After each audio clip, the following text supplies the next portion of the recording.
Je m'appelle Victoria, j'ai 27 ans, je suis libraire chez Bulle de Salon, qui est une librairie spécialisée en bande dessinée, qui est située dans le 15e arrondissement. Et aujourd'hui, j'ai présenté Jagan.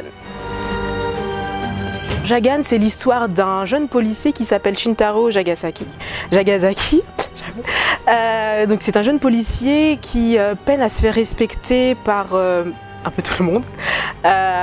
Et un jour, une curieuse pluie de grenouilles va s'abattre sur la ville.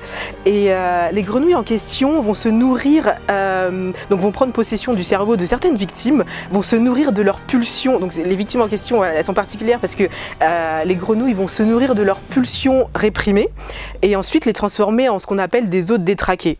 Donc le jeune policier qu'on va suivre tout au long du manga va être l'une des victimes justement de ces grenouilles. Mais il va heureusement s'en sortir parce qu'il ne va pas devenir totalement un hôte détraqué, mais à partir de là, sa vie va basculer parce que même s'il va être presque épargné, son bras droit va se transformer en une arme qu'il va devoir apprendre à contrôler pour ne pas faillir à la nouvelle mission qui va lui être imputée, c'est-à-dire d'éliminer tous ces hôtes détraqués qui sont disséminés à travers tout le monde. Et pour justement ne pas faillir à sa mission, il va être accompagné d'une mystérieuse chouette solitaire du nom de Doku. C'est l'univers parce que c'est assez loufoque, hein, faut le dire. C'est vraiment très loufoque et à la fois sombre. Et le dessin aussi. Je trouve que le dessin il est vraiment de qualité. Parce que avant de lire le manga, j'ai commencé à feuilleter le dessin et j'ai vraiment aimé. Ouais. Pas besoin de texte, ouais. C'est ce genre de double page qui m'a vraiment séduite. Et celle-ci, bien sûr. C'est à partir de là que tout va changer. Voilà. C'est vraiment ce dessin là qui m'a plu parce qu'en le feuilletant justement je suis tombée sur ce genre de double page et je me suis dit ça faut que je le lise. C'est extrêmement violent d'ailleurs, le contenu peut heurter la sensibilité de certains lecteurs. C'est plutôt pour lecteurs avertis, adultes, parce que c'est violent, il y a du contenu très explicite, sexuel, voilà, donc adulte plutôt.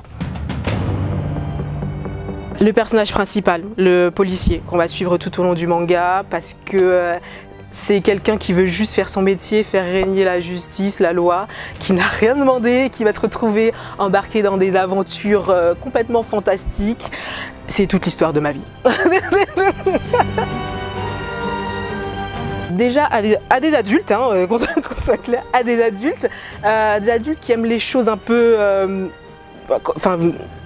qui aiment les choses sombres déjà, qui ne sont pas gênés par les choses vraiment dark, ni par la violence, parce que voilà, encore une fois, c'est vraiment violent, mais ça reste vraiment très bien. Il y a un petit côté aussi polar, fantastique. Jagan, c'est assez particulier, parce que ça mélange différents genres, que je retrouve pas forcément dans ce que j'ai lu, mais qui doit, il y a sûrement des liens avec d'autres mangas qui existent forcément, enfin bien sûr. Mon passage préféré, c'est celui-ci d'ailleurs, c'est celui que j'ai déjà montré, c'est celui-ci. Pourquoi? C'est celui-ci parce que, encore une fois, c'est à partir de là où tout a basculé, il comprend rien du tout. C'est vrai, je sais pas, j'adore. J'adore, enfin même au niveau du dessin, le fait de voir, parce que du coup c'est ce bras, enfin c'est ça l'arme, le Jagan. C'est ça, c'est l'arme qui va équiper son bras et qu'il ne va plus lâcher je pense jusqu'à la fin de sa vie. Et voilà, je sais pas pourquoi, c'est au niveau du dessin, c'est les détails. Je trouve ça vraiment très bien travaillé. Voilà. Complètement barré, de qualité et violent. Voilà.